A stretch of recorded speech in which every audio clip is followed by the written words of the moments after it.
పాకిస్తాన్కి వరుసగా దెబ్బ మీద దెబ్బ పడుతుంది.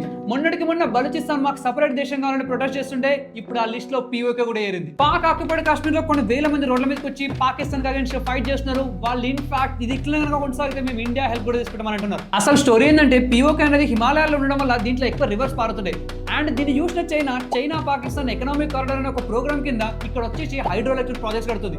అండ్ ఈ ప్రాజెక్ట్స్ వల్ల చైనాకు లాభం పడుతుంది. అండ్ దాని వల్ల వచ్చే టాక్సెస్ ఎలక్ట్రిసిటీ వల్ల పాకిస్తాన్ కూడా లాభం జరుగుతుంది. ఈ ప్రాజెక్ట్స్ కోసం అక్కడ ఉన్న లోకల్ పీపుల్ వాళ్ళ ఇల్లు పొలాలు అన్ని కోల్పోయారు. అయినప్పుడు కూడా వాళ్ళకి అసలు ఏ బెనిఫిట్ వస్తుంది?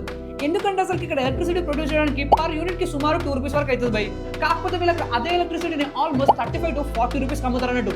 అండ్ అంతేకాకుండా పాకిస్తాన్ లో ఇన్ఫ్లేషన్ పెరిగిపోవడం వల్ల ఈ పీపుల్ కి అసలు తినడానికి గోధుమలు కొనడానికి కూడా డబ్బులు సరిపోతలేవు. సో ఈ ప్రాబ్లమ్స్ అన్నిటికీ అగేన్స్ట్ గా పీఓకే ఉన్న local people last 2 to 3 years నుంచి ఫైట్ చేస్తారు. కాకపోతే గవర్నమెంట్ వీళ్ళని పట్టించుకోలేదు. దీంతో గవర్నమెంట్ కి ఫైనల్ అల్టిమేటం ఇద్దామని చెప్పేసి సుమారు 40,000 మంది పైగా లోకల్ పీపుల్ అందరూ ఒక మైదానంలో వచ్చేసి పీస్ఫుల్ ప్రొటెస్ట్ చేస్తున్నారు. అండ్ ఒకప్పుడు మదం ఎక్కిన బ్రిటిషర్స్ ఇండియన్స్ మీద జలియన్ వాలాబాగ్ లో ఎలా షూటింగ్ చేశారో అట్లనే ఈ పాకిస్తాన్ ఆర్మీ ఇక్కడ ఉన్న పీస్ఫుల్ ప్రొటెస్టర్స్ మీద షూటింగ్ స్టార్ట్ చేసింది. దీంతో లోకల్ పీపుల్ మాకు ఫుల్ గా ఫ్రీడమ్ అని ఇచ్చండి, లేదంటే మేము అంతా పీఓకే దాటి ఇండియా సైడ్ మోహితం చెప్పారు. సో పీఓకేని స్వాధీనం చేసుకోవడానికి ఇండియాకి ఇదే సరైన సమయం.